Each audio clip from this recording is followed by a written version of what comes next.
नमस्कार दोस्तों। जैसे कि हमने कल प्रॉमिस किया था कि हम जो बिहार स्पेशल है उसको 7 सेशन में कंप्लीट करने वाले हैं। तो उस जो सेशन की सीरीज़ थी उसका आज सेकंड लेक्चर है। इस पे हम बिहार की जो स्पेशल पॉलिटी है उसको कवर करने वाले हैं।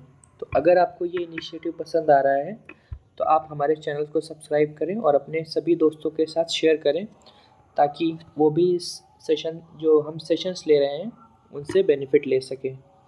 ठीक है, तो आगे स्टार्ट करते हैं बिहार की पॉलिटी। पहले तो फिर वही बात है जो हमने हिस्ट्री में बात की थी कि बिहार का गठन कब हुआ। 1911 में घोषणा हुई थी।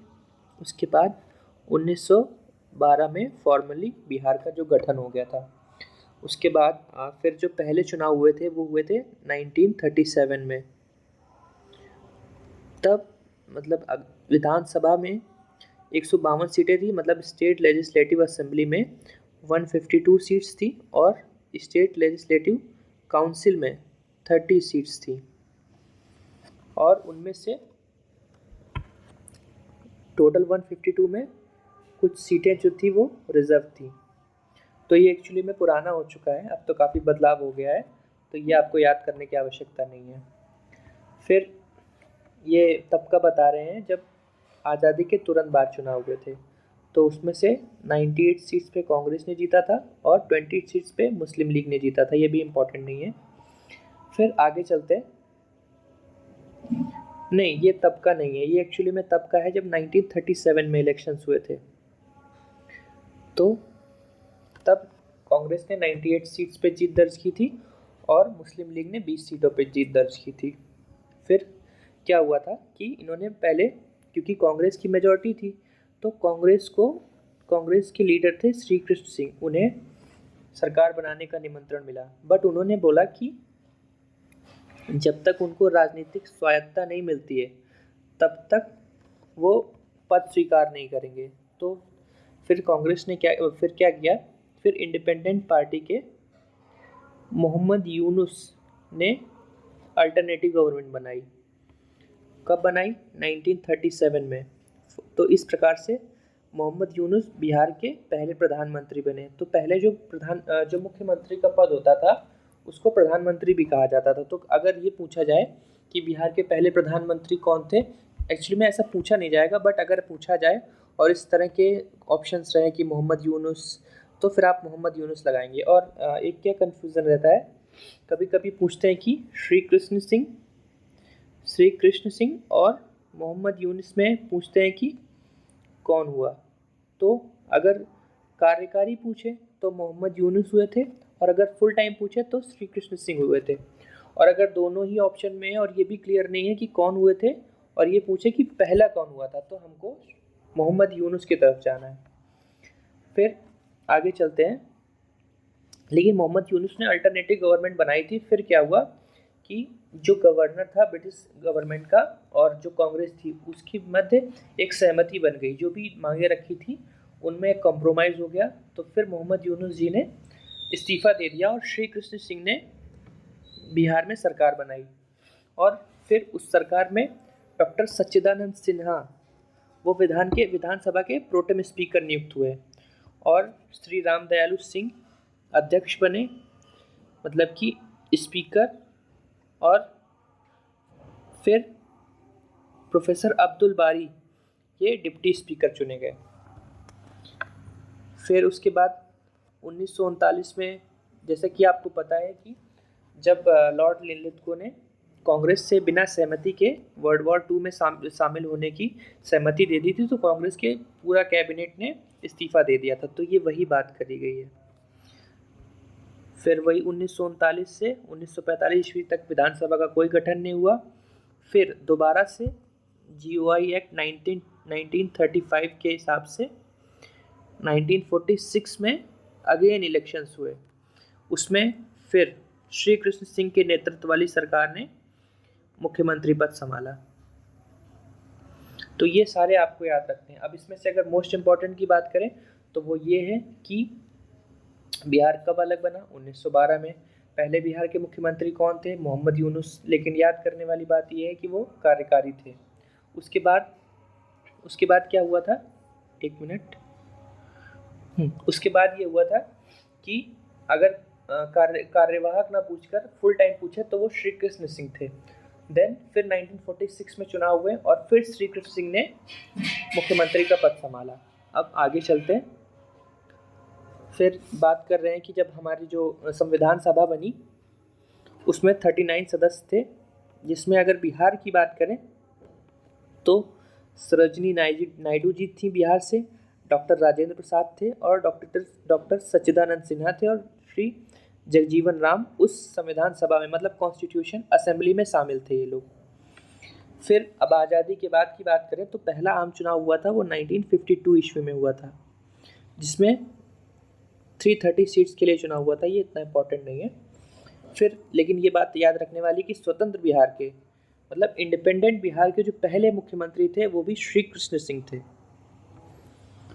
देन आगे चलते हैं कि जो स्टेट लेजिस्लेटिव असेंबली है और स्टेट लेजिस्लेटिव काउंसिल है उसका वर्णन कॉन्स्टिट्यूशन में कहाँ किया गया? तो कहाँ किया गया? पार्ट 6 में और आर्टिकल 152 से आर्टिकल 237 तक। देन अगर जो है बिहार राज्य की शासन व्यवस्था की बात करें तो 3 टियर है। 3 टियर में तो ये सेंटर, स्टेट और लोकल। तो अब स्टेट और लोकल लेवल की बात कर रहे हैं। स्टेट में ये होता है राज्य की विधायिका यानी कि स्टेट लेजिस्लेचर, और ये एग्जीक्यूटिव, स्टेट एग्जीक्यूटिव, और ये लोकल एडमिनिस्ट्रेशन। फिर विधायिका यानी कि लेजिस्लेचर में governor, state legislative council, state legislative assembly. फिर एग्जीक्यूटिव में governor, chief minister and council of ministers, और जो एडमिनिस्ट्रेटिव ऑफिसर्स रहते हैं। फिर लोकल गवर्नमेंट की बात करें तो 2 प्रकार की होती है, पंचायती राज और नगरीय प्रशासन। अब राज्यपाल से स्टार्ट करते हैं। तो जैसा कि सबको पता है कि राज्य सरकार का जो संवैधानिक प्रमुख होता है वो राज्यपाल होता है, और फिर अधिकार दिए गए हैं। कहाँ दिए गए हैं? आर्टिकल 152 से आर्टिकल 162 तक। ये एक्चुअली में याद रखने वाली चीज़ है, क्योंकि जो पीसीएस में एग्ज़ाम्स होते हैं उनमें सीधा कभी कभी आर्टिकल पूछ लेते हैं। तो अगर आपको एग्जैक्टली नहीं पता तो आपको मोटा मोटा अंदाज़ा होना चाहिए कि कहाँ पे ये स्थित हो सकता है। फिर राज्य का संवैधानिक प्रमुख राज्यपाल होता है और मंत्रिपरिषद काउंसिल ऑफ मिनिस्टर की सलाह पर कार्य करता है। ठीक है, अब इसमें से एक चीज़ इम्पॉर्टेंट ये आ गई है कि जब प्रेसिडेंट रूल होता है तो उनकी जगह रूल कौन करता है? वो करता है गवर्नर। और अब तक की अगर बात करें बिहार में कितने बार प्रेसिडेंट रूल लगा है तो वो लगा है 8 टाइम्स। ये आपको याद रखना है। ठीक है, ये पूछा जा चुका है। अभी जब मैं पीवाईक्यू कराऊंगा तो आपको दिखाई देगा कि कैसे ये पूछा जा चुका है। फिर अब ये भी पूछते हैं कि बिहार के जो पहले राज्यपाल कौन थे? तो वो थे सर जेम्स शिफ्टन। ठीक है, अब इसमें यही इंपॉर्टेंट है, आप चाहें तो आगे याद कर सकते हैं, बट ये जो है वो मोस्ट इम्पॉर्टेंट है। फिर आफ्टर इंडिपेंडेंस पहले कौन थे? जयराम दास दौलत राम। ये भी इम्पोर्टेंट है, ये आपको सब याद रख लेना है। देन इसको आप चाहें तो याद रख सकते हैं लेकिन छोड़ भी सकते हैं। फिर इस समय कौन है? इस समय ये फागू चौहान थे पहले। अब हैं राजेंद्र विश्वनाथ अर्लेकर। ये याद रखने वाला है, ये सीधा पूछ लिया जाता है। देन फिर इसमें से एक इम्पॉर्टेंट फैक्ट है जो याद रखने वाला है कि 2 राज्यपाल यानी कि 2 गवर्नर ऐसे रहे जो आगे चलकर प्रेसिडेंट भी बने। उनमें से कौन थे? जाकिर हुसैन और डॉक्टर रामनाथ कोविंद। मतलब ये बिहार के गवर्नर थे और आगे चल के राष्ट्रपति पद को भी इन्होंने सुशोभित किया। फिर फागू चौहान जी बिहार के 40वें थे। इसका मतलब है कि जो अर्लेकर जी हैं वो हैं 41 नंबर के। ठीक है, फिर अगर स्टेट लेजिस्लेटिव असेंबली की बात, काउंसिल की बात करें तो उसमें जो बिहार का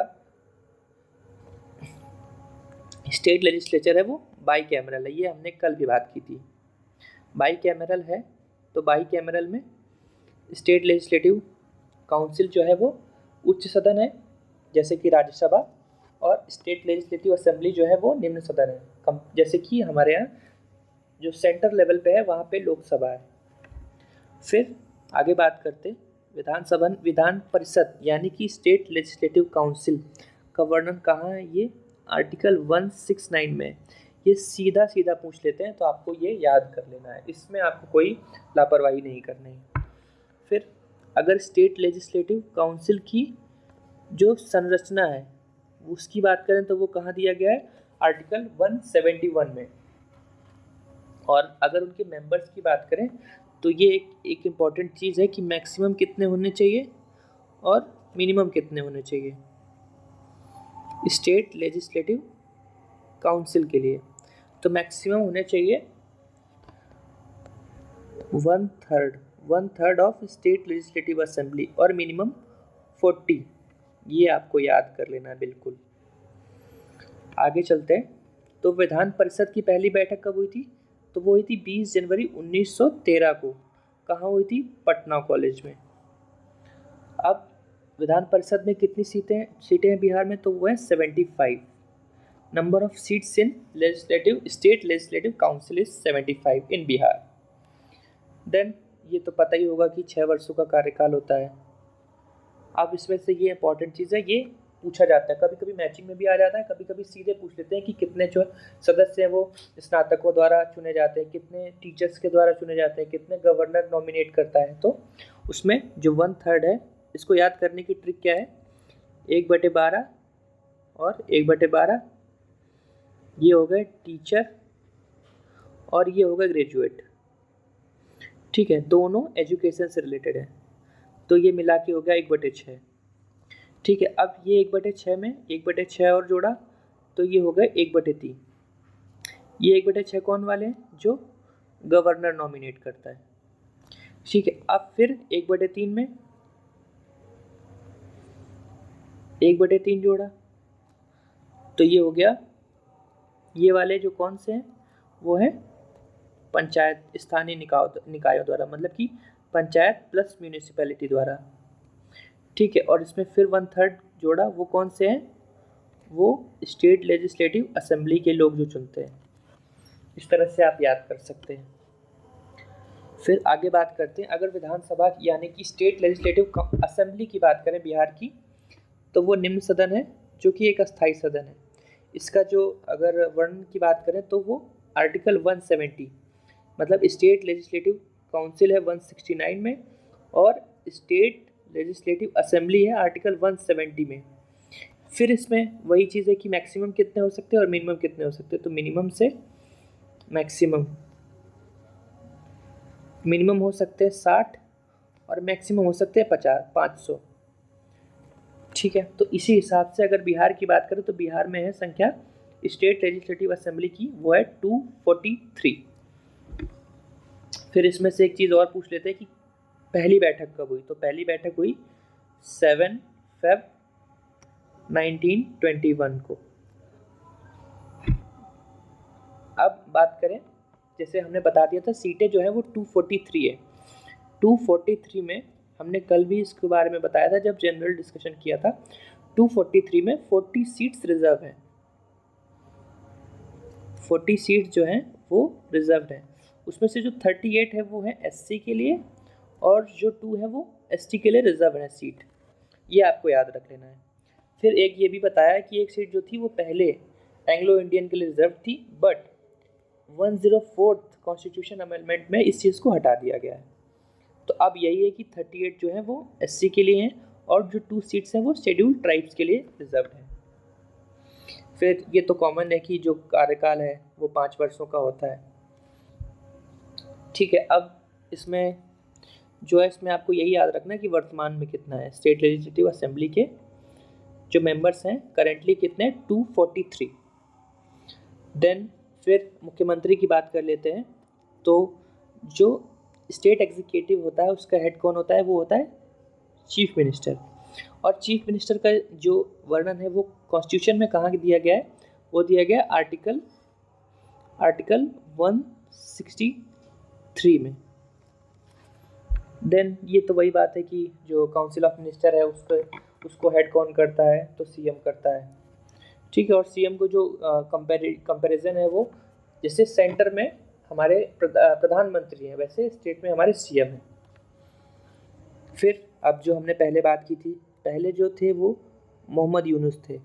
मोहम्मद यूनुस क्यों थे, क्योंकि श्री कृष्ण सिंह ने कुछ मांगे रखी थी, ब्रिटिश सरकार ने वो मांगे नहीं मानी थी, तो मोहम्मद यूनुस ने एक कार्यकारी सरकार बनाई थी। फिर जब इनके बीच में नेगोशिएशन हो गया तो फिर श्री कृष्ण सिंह की सरकार दोबारा आ गई। देन कभी कभी ये पूछते हैं कि इंडिपेंडेंस के बाद फर्स्ट जो सीएम थे वो कौन थे, तो वो भी श्री कृष्ण सिंह थे। और इसमें से कभी कभी कुछ और भी चीज़ें पूछते हैं, जैसे पहले गैर कांग्रेसी कौन थे, तो वो थे श्री महामाया प्रसाद सिन्हा। ये नीचे भी दिया होगा। हाँ, जैसे कि अभी ये देखिए, ये आप चाहें तो याद कर सकते हैं, आपको पहला याद रखना है, करंट याद करना है। ठीक है, फिर अब ये देखिए नीतीश कुमार जी जो हैं वो 8 बार पहले तो प्रेसिडेंट रूल है। ठीक, फिर नीतीश कुमार जी 2005 से अब तक 8 कार्यकाल नहीं, मतलब 8 बार जो मुख्यमंत्री पद है उसको सुशोभित कर चुके हैं। ठीक है, अब इसमें 9वीं बार भी हो गया था, 9th टाइम, जब ये 2024 में बदलाव हुए थे। ठीक है, तो करंट में है नीतीश कुमार जी। फिर अब ये जो हमने ऊपर पढ़ा था उसको वन लाइनर के फॉर्म में दिया हुआ है। तो बिहार शासन के प्रथम मुख्यमंत्री फर्स्ट सीएम कौन थे, मोहम्मद यूनुस। फिर first CM of Bihar after independence, तो वो कौन थे, श्री कृष्ण सिंह। अब प्रथम हरिजन मतलब फर्स्ट जो दलित सीएम थे बिहार के, वो कौन थे, भोला पासवान शास्त्री। यह आपको सब याद रखना है क्योंकि ये सीधा डायरेक्टली पूछ लिया जाता है। देन प्रथम निर्दलीय मतलब नॉन कांग्रेस, तो वो कौन थे, महामाया प्रसाद सिन्हा।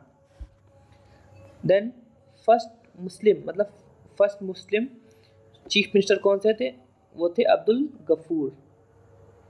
अगर फीमेल्स में बात करें तो पहली जो फीमेल सीएम थी बिहार की वो थी श्रीमती राबड़ी देवी। और सर्वाधिक कार्यकाल वाले तो आपको पता ही है, श्री नीतीश कुमार जी, जो करंटली भी अभी एज ए सीएम बिहार में वर्क कर रहे हैं। देन अब जो मतलब तीसरे स्तर की बात कर रहे थे, तो स्वतंत्रता के उपरांत ही 1947 ईस्वी में बिहार में पंचायती राज का अधिनियम बनाया गया था। ठीक है, लेकिन फिर जब 73rd और 74th कॉन्स्टिट्यूशनल अमेंडमेंट हुआ तो जैसा एक नेशनल फ्रेमवर्क दिया था उस हिसाब से फिर पंचायत चालू की गई। अब इसमें से ये कभी कभी पूछा जाता है कि जो पंचायती राज व्यवस्था की स्थापना हुई थी वो किसकी अनुशंसा पे हुई थी, तो वो थे श्री बलवंत राय जी मेहता। इनकी जो कमेटी थी उसकी स्थापना कब हुई थी, 1957 में। और इन्होंने 3 टियर गवर्नमेंट की व्यवस्था की थी। देन फिर पंचायती राज व्यवस्था को अधिक सशक्त बनाने के लिए बिहार पंचायत राज अधिनियम 2006 लागू किया गया। तो ये सीधा पूछ लिया जाता है कि बिहार पंचायत अधिनियम कब लागू किया गया, तो कब लागू किया, 2006 में। फिर अगर बात करें तो इस अधिनियम के आधार पर 3 स्तर होते हैं, ग्राम पंचायत, पंचायत समिति और जिला परिषद। अब ये सीधा पूछ लिया जाता है कि मिड में कौन सी होती है, मतलब लोकल लेवल पे क्या होती है, तो ग्राम पंचायत, जिला स्तर पर जिला परिषद होती है, मिड लेवल पे क्या होती है, पंचायत समिति। ये आपको सीधा याद रखना है। देन अब इसमें से बिहार की एक इम्पॉर्टेंट चीज़ है, जो लोकल लेवल पे होता है उसमें 50% वुमेन को रिजर्वेशन है, ये आपको याद रखना है, 50% रिजर्वेशन है, और ये बार बार पूछते भी हैं। देन पिछड़े मतलब बैकवर्ड क्लास को मैक्सिमम 20% रिजर्वेशन की बात की गई है सभी स्तरों एवं पदों पर। और फिर शेड्यूल कास्ट जो है और शेड्यूल ट्राइब है, इनको अकॉर्डिंग टू पॉपुलेशन रिजर्वेशन प्राप्त होगा। लेकिन फिर इसमें से एक बात और कही है कि SC ST और OBC को मिलाकर रिजर्वेशन है वो सभी स्तरों पर और पदों पर 50% से अधिक नहीं होगा, और फिर पंचायती राज धारकों को लोक सेवक का दर्जा प्राप्त होगा। ठीक है। देन कुछ विशेषताएं बताई गई हैं। तो ग्राम सभा की विशेषता क्या है कि पंचायती राज के अधीन सबसे बड़ी सभा होती है और इनके जो गांव के सभी मतदाता होते हैं वो इसके सदस्य होते हैं। और फिर ये इम्पोर्टेंट चीज़ है कि 2 बैठकों के बीच का अंतराल 3 माह से अधिक नहीं होना चाहिए और एक वर्ष में 4 बैठक अनिवार्य है, तो मतलब 4 मीटिंग मस्ट है। ये सीधा सीधा पूछ लेते हैं कि मैक्सिमम गैप कितना होना चाहिए, तो नॉट मोर देन 3 months। ठीक है। फिर ग्राम सभा के बैठक का आयोजन मुखिया द्वारा कराया जाता है। ठीक है, वो तो मुखिया ही कराएगा। लेकिन फिर ये इम्पोर्टेंट आ गया कि जो कोरम है मतलब कि गण पूर्ति है उसमें मिनिमम मतलब 120 होना चाहिए। ये आप याद रखिएगा क्योंकि जो स्टेट लेवल पे है वो होता है 110। ठीक है। फिर बैठक की अध्यक्षता संबंध ग्राम पंचायत के मुखिया करते हैं और उनकी अनुपस्थिति में उप मुखिया करते हैं। ठीक है। फिर इनका काम तो आप मतलब कॉमन सेंस से गेस कर सकते हैं कि जो लोकल लेवल पे काम होते हैं, जैसे कि जो लाभार्थियों की पहचान करना, अंशदान करना, सौहार्द बढ़ाना, निगरानी समिति और कार्यों का पर्यवेक्षण करना। ठीक है। फिर ग्राम पंचायत की बात कर रहे हैं तो ग्राम पंचायत में मुखिया, उप मुखिया और 700 की जनसंख्या पर एक ग्राम पंचायत का गठन होता है और कार्यकाल तो सबको पता है कि 5 साल का होता है और अगर किसी कारणों से भंग होती है तो विदिन 6 months चुनाव कराना आवश्यक होता है। अब उसमें मुखिया जी का जो चुनाव होता है वो प्रत्यक्ष रूप से होता है और जो उप मुखिया का होता है कि वो इनडायरेक्ट इलेक्शन होता है और बराबर की स्थिति में परिणाम लॉटरी द्वारा निकाला जाता है। देन वार्ड सदस्य के लिए क्या होता है, उनका डायरेक्ट इलेक्शन होता है और प्रत्येक 500 पर एक वार्ड सदस्य का निर्वाचन होता है बिहार में। देन ठीक है, ये इतना इम्पोर्टेंट नहीं है। ये इम्पोर्टेंट है, ग्राम पंचायत की बैठक में गणपूर्ति सदस्यों की कुल संख्या की आधी होती है, मतलब 1/2 होने चाहिए अगर तो मीटिंग कंप्लीट करनी है। फिर ग्राम कचहरी। ठीक है, तो प्रत्येक ग्राम पंचायत क्षेत्र में न्यायिक कृत्यों के लिए ग्राम कचहरी होती है। इसका प्रधान सरपंच होता है जो प्रत्यक्ष मतदान द्वारा निर्वाचित होता है। ठीक है, अब ये इतना इम्पोर्टेंट नहीं लग रहा है, इसको आप छोड़ भी सकते हैं। फिर पंचायत समिति की बात करें तो पंचायत समिति प्रखंड स्तर पर होती है, मतलब मिड लेवल पे 500 की जनसंख्या पर, पहले ऊपर था 500 अब है 5000। ठीक है।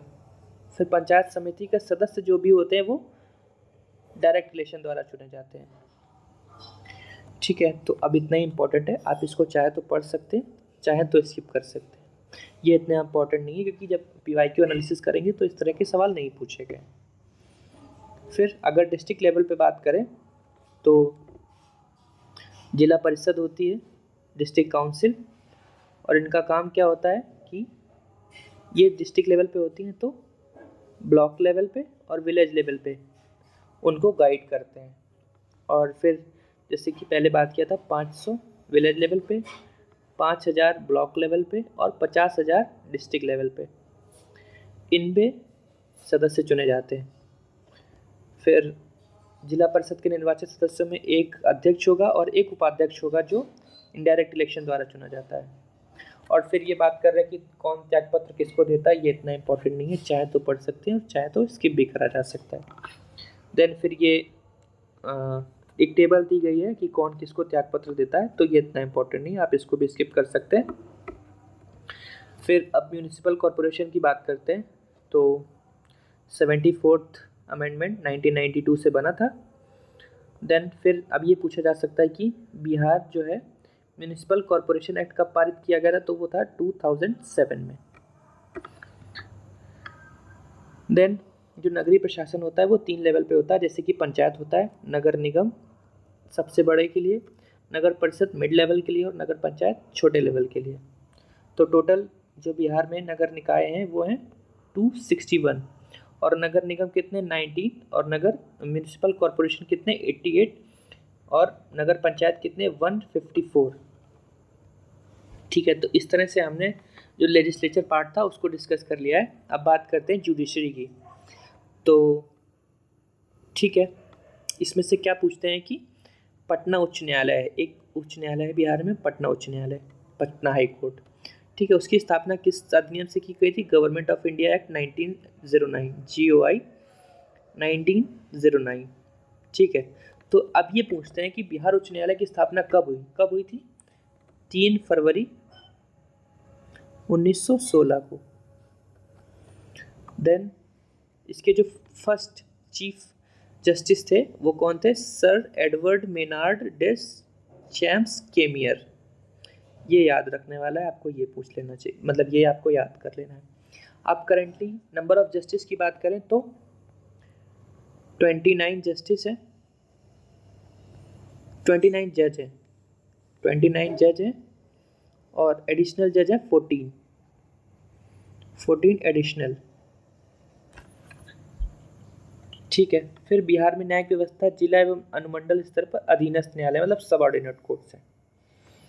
फिर अब एडमिनिस्ट्रेटिव जो व्यवस्था है उसकी बात कर रहे हैं, तो प्रशासनिक स्तर पर सबसे बड़ा अधिकारी होता है वो मुख्य सचिव होता है, मतलब कि कैबिनेट सचिव।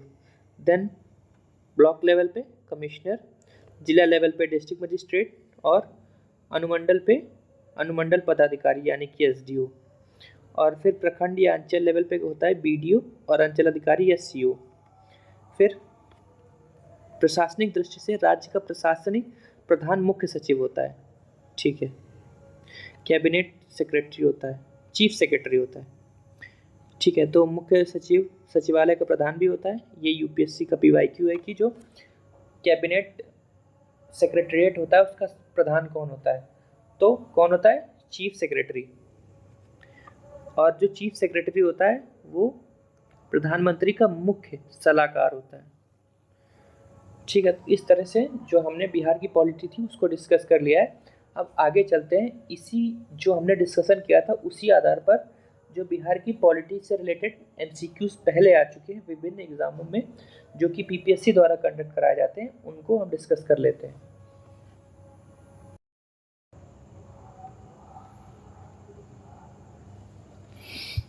तो पहला जो क्वेश्चन है वो 2021 में पूछा गया था, तो उसके बाद से काफ़ी बदलाव हुए हैं।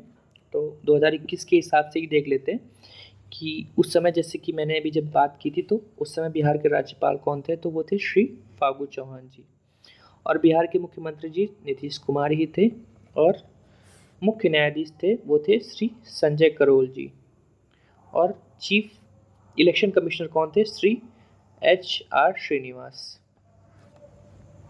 देन अपना अगला क्वेश्चन है, बिहार विधानसभा में शेड्यूल कास्ट के कितने उम्मीदवार हैं जिनके लिए सीट्स रिजर्व हैं? तो हमने बताया था कि टोटल 40 सीट रिजर्व हैं, उसमें से शेड्यूल कास्ट के लिए 38 और शेड्यूल ट्राइब के लिए जो थी वो 2 सीट रिजर्व थी।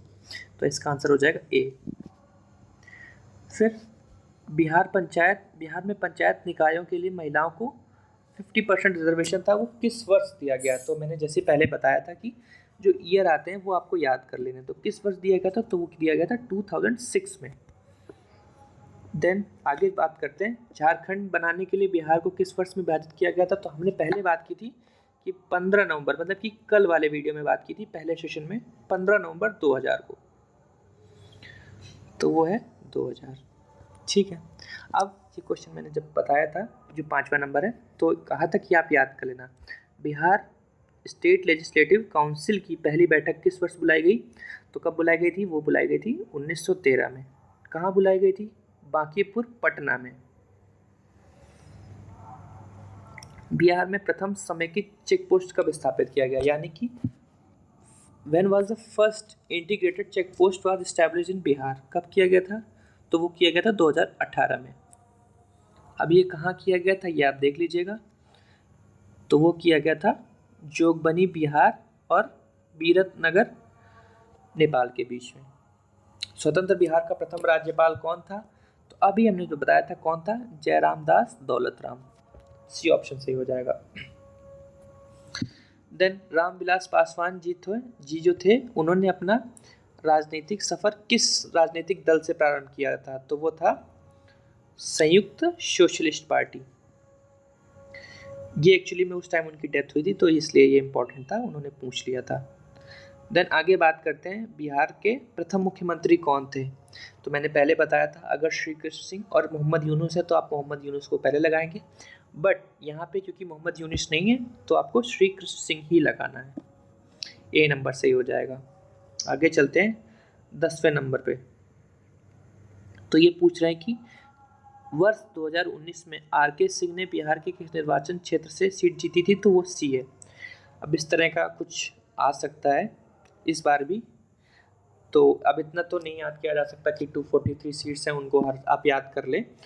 तो आप इस तरह के क्वेश्चंस को आप देख सकते हैं कि क्या करना है। ठीक है, माननीय न्यायाधीश श्री राकेश कुमार ने पटना उच्च न्यायालय में स्थायी न्यायाधीश के रूप में दायित्व किस वर्ष संभाला था? तो वो संभाला था 2011 में। अब जो है वो आप देख लीजिएगा कि इस समय कौन है, वो आपके करंट अफेयर्स मैगजीन में मिल जाएगा या आप खुद नेट पे सर्च कर लीजिएगा। बिहार के केंद्रीय गृह राज्य मंत्री का नाम क्या है? तो उस समय जो था 2019 में वो थे श्री नित्यानंद राय जी। ठीक है, तो बिहार से था। और अब आपको ये PYQ से कैसे सीख सकते हैं, इस समय कौन थे, इस समय कौन है, वो आप देख लीजिएगा। और 17वीं लोकसभा में उजियारपुर से सांसद चुने गए थे तो इसलिए इन्होंने छोड़ दिया था। इस समय कौन है आप ये देख लीजिएगा।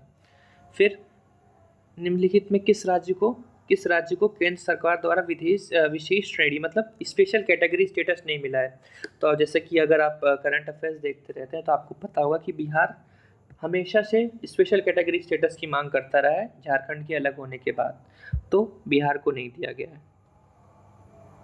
देन ये पूछ लेते हैं कि कौन से नंबर पे था। ठीक है, तो लालजी टंडन बिहार के कौन से राज्यपाल हैं? तो वो उस समय थे 29 नंबर के।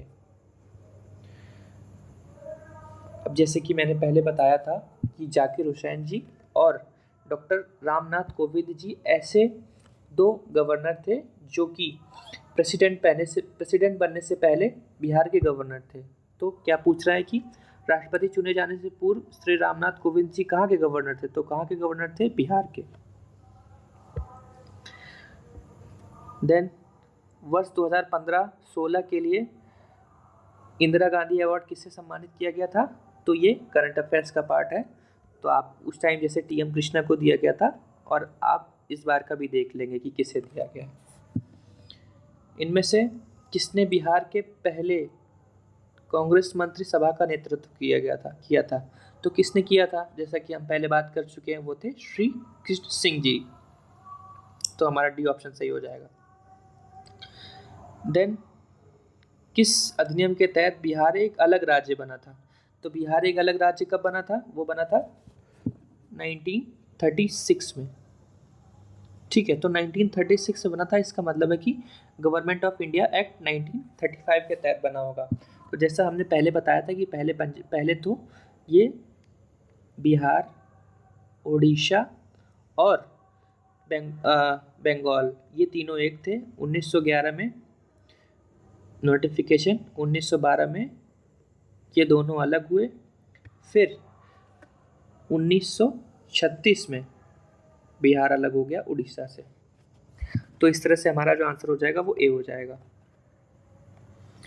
देन बिहार से भारतीय संविधान सभा के सदस्य कौन थे? तो जैसे पता था कि अनुग्रह नारायण सिन्हा जी थे, जगजीवन राम जी थे और राजेंद्र प्रसाद जी थे। तो इसका आंसर हो जाएगा उपयुक्त में से एक से अधिक। ठीक है, अब 1937 में गठित प्रथम भारतीय मंत्रिमंडल का नेतृत्व किसने किया था? तो वो था मोहम्मद यूनुस जी। जैसा मैंने पहले बताया था कि मोहम्मद यूनुस जी ने पहले, देन फिर श्री कृष्ण सिंह जी ने।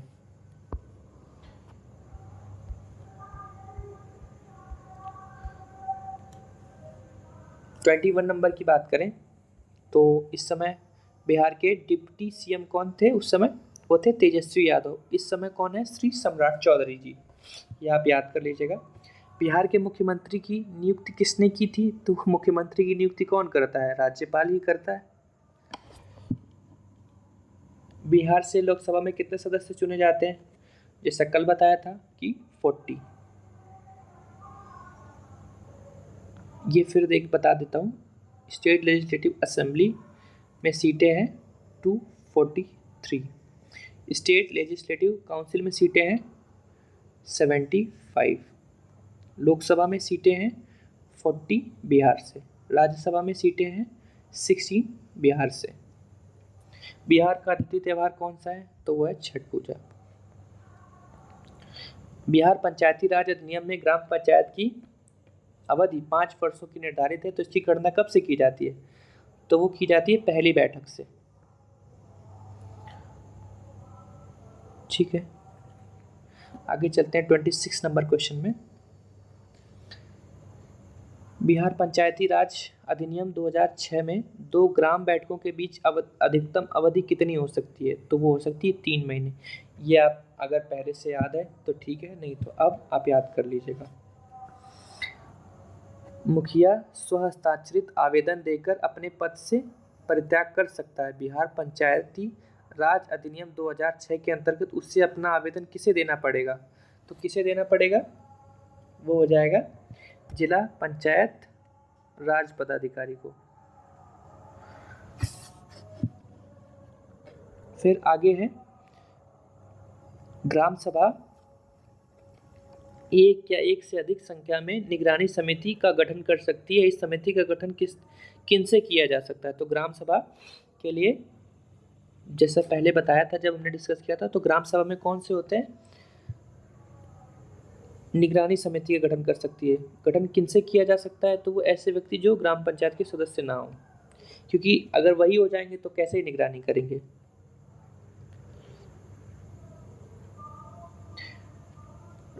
बिहार में लोकसभा सीटें हैं 40, राज्यसभा सीटें कितनी? अभी बताया था 16।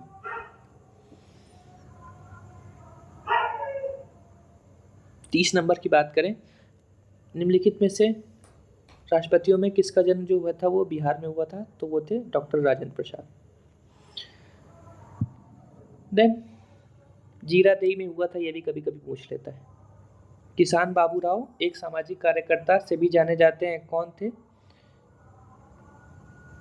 वो थे अन्ना हजारे। इसका एक्सप्लेनेशन पढ़ लेते हैं। किसान बाबूराम हजारे एक भारतीय समाज सेवी, अधिकांशतः लोग उन्हें अन्ना हजारे के नाम से जानते हैं। 1992 में भारत सरकार द्वारा उन्हें पद्म भूषण से सम्मानित किया गया था और ये 2013 में आया था। वो तब आया था जब ये अन्ना हजारे जी और श्री केजरीवाल जी मिलकर लोकपाल के लिए आंदोलन कर रहे थे, दिल्ली में अनशन पे बैठे हुए थे। अब ये सीटें पूछी हैं 2010 के चुनाव की, तो अगर आंसर की बात करें तो वो सी हो जाएगा, बट आपको इस बार की याद रखनी है। 33 नंबर की बात करें तो बोल रहे हैं कि 2010 तक स्थानीय निकायों में महिलाओं का आरक्षण 50% कर दिया। किन किन राज्यों ने तब कर दिया था? तो बिहार में तो है ही, अभी हम देख चुके हैं। मध्य प्रदेश ने भी कर दिया है और हिमाचल प्रदेश ने भी कर दिया है। इस तरह के क्वेश्चन बार बार आते हैं तो आपको याद रख लेना है। देन यद्यपि बिहार में जमींदारी संवैधानिक रूप से 1952 में हटा दी गई थी, तथापि भू नियंत्रण का सामाजिक आधार निम्नलिखित के हाथों में रह गया था। तो किसके हाथों में रह गया था? वो था प्रधान जाति के हिंदुओं के हाथ में। बिहार के छपरा निर्वाचन क्षेत्र में लोकसभा चुनाव 2004 में कब रद्द किए गए थे और पुनः कब किए गए थे? तो आंसर अगर देखें तो वो सी हो जाएगा। ये एक्चुअली में तब का करंट अफेयर्स है, तो उतना लोड लेने की आवश्यकता नहीं है। पटना हाई कोर्ट की स्थापना कब हुई थी? अभी बात किया, 3 फरवरी 1916 को। तो ऑप्शन ए सही हो जाएगा। देन बिहार में लोकसभा सीटें कितने हैं? 40। उड़ीसा बिहार से पृथक कब किया गया था? 1936 में, अभी देखा था। कौन से अधिनियम से? गवर्नमेंट ऑफ इंडिया एक्ट 1935 से। देन आगे चलते हैं, 39 नंबर देखते हैं। अभी 39 नंबर, हाँ ठीक। 39 नंबर में बिहार में फरवरी 2005 का अंतिम चरण का चुनाव हुआ। कितनी सीटों के लिए हुआ था? तो 93 सीट्स के लिए। तो अब ये इंपॉर्टेंट हो जाता है कि अभी जैसे जो चुनाव हुए थे वो 7 चरणों में हुए, तो बिहार में कौन से चरण में हुए थे वो आपको याद रखना होगा, वो आप करंट अफेयर्स में देख लीजिएगा। बिहार विधानसभा में वर्तमान में कितने सदस्य हैं? तो कितने सदस्य हैं? 243, अभी बात किया था। और स्टेट लेजिस्लेटिव काउंसिल में कितने हैं बिहार के? वो हैं 75। इनमें से कौन सा सत्य है? बिहार कोयले और अभ्रक का मुख्य उत्पादक रहा है, हाँ। लेकिन ये इसमें से ध्यान देने वाली बात है कि हाँ ठीक है, 2000 के बाद में पूछा गया है तो अभी भी रहा है। और इसमें से जो अभ्रक है वो बिहार में one of the highest quality का अभ्रक बिहार में पाया जाता है। बिहार को उड़ीसा से 1911 में अलग किया गया, नहीं 1936 में अलग किया गया था। झारखंड राज्य बनने के बाद बिहार की सीमा उड़ीसा से लगती है, नहीं लगती है। कल बताया था बिहार की सीमा है वेस्ट बंगाल से लगती है, झारखंड से लगती है और उत्तर प्रदेश से लगती है। एक सदनी नहीं, बाईकैमरल है, ये भी गलत है। ठीक है, अब 42 की बात करें। कौन सा शहर झारखंड की राजधानी बना दिया गया? तो वो था रांची। हाल ही में बिहार से कौन सा नया राज्य बना है? झारखंड। कब बना था? 15 नवंबर 2000। ठीक, आगे चलते हैं। फिर बिहार के चुनाव आयुक्त कौन है? तो उस समय जब आया था तो ML मजूमदार थे। इस समय कौन है? आप करंट अफेयर्स में देख लीजिएगा, क्योंकि इस तरह के क्वेश्चन पूछे जाते हैं। देन 28वां नया सम्मिलित भारतीय संघ में कौन सा राज्य है? तो उस समय था झारखंड। बिहार को काटकर एक प्रथम वनांचल राज्य का बनना संभव है? तो कैसे संभव है? वो कॉन्स्टिट्यूशन में दिया है कि जो पार्लियामेंट है वो एक्ट बनाकर एक नया राज्य बना सकती है। तो उसका आंसर हो जाएगा सी। राज्यपाल की ये पास ये ताकत नहीं है, और राज्य स्टेट लेजिस्लेचर के पास भी ये शक्तियाँ नहीं हैं। देन बिहार में लोकसभा की सीटें क्या है? तो एक्चुअली में ये 1977-78 में पूछा गया था, तब बिहार और झारखंड सेम थे, अब अलग हो गए हैं। तो बिहार में लोकसभा की सीटें कितनी थी? वो थी 40। ये आपको अभी याद रखना है। देन 47 के बाद 48 नंबर है, बिहार में प्रस्तावित महिला आयोग की अध्यक्षता कौन करेगा? तो बिहार इसका आंसर हो जाएगा, पहले एक्सप्लेनेशन पढ़ लेते हैं। बिहार राज्य महिला आयोग का अधिनियम जून 1999 में लाया गया था। इसके तहत 1+7 मतलब एक हेड होगा और उसके 7 मेंबर होंगे। नियुक्ति बिहार सरकार द्वारा सदस्य की जाएगी, जिसमें से एक अनुसूचित जाति से होगा, एक शेड्यूल कास्ट से होगा, एक शेड्यूल ट्राइब से होगा, एक बैकवर्ड क्लास से होगा और एक अल्पसंख्यक यानी कि माइनॉरिटी से होगा। और इसमें से ये याद रखने वाली चीज़ है कि पहली महिला आयोग की अध्यक्ष थी वो थी श्री मंजू प्रकाश, और वर्तमान कौन है ये आपको देख लेना है, ये आपको करंट में मिल जाएगा। केंद्रीय मंत्रिपरिषद में बिहार के कितने सांसद सम्मिलित हैं? तो उस समय 7 थे, इस समय कितने हैं आपको याद कर लेना है। बिहार में लोकसभा की सीटें कितनी हैं? तो क्योंकि 1995 में पूछा गया था। अब बिहार में लोकसभा सीटें हैं 40, राज्यसभा सीटें हैं 16। ठीक है, निम्नलिखित में कहाँ विधान परिषद है? तो इसका ट्रिक क्या था? टीबी और जुकाम। ये खत्म हो गया है। ठीक है, एम फॉर महाराष्ट्र, उत्तर प्रदेश, कर्नाटका, आंध्र प्रदेश, ठीक है, और ये था बिहार, और ये था तमिलनाडु। ठीक है, तो केरल में नहीं है, दिल्ली में नहीं है, हिमाचल में नहीं है, कहाँ है? बिहार में। ठीक है, ये तमिलनाडु नहीं है, एक्चुअली में ये तेलंगाना है। ठीक है, ये आप याद रख लीजिएगा। पटना उच्च न्यायालय की स्थापना कब की गई थी? 3 फरवरी 1916 में। ठीक है, तो इस तरह से हमने जितने भी क्वेश्चन आए थे उनको डिस्कस कर लिया है। अब कल हम फिर से हाजिर होंगे एक नए सेशन के साथ। तब तक के लिए धन्यवाद। और अगर आपको ये सेशन पसंद आ रहे हैं तो कृपया हमारे चैनल को सब्सक्राइब करें और अपने दोस्तों के साथ शेयर करें।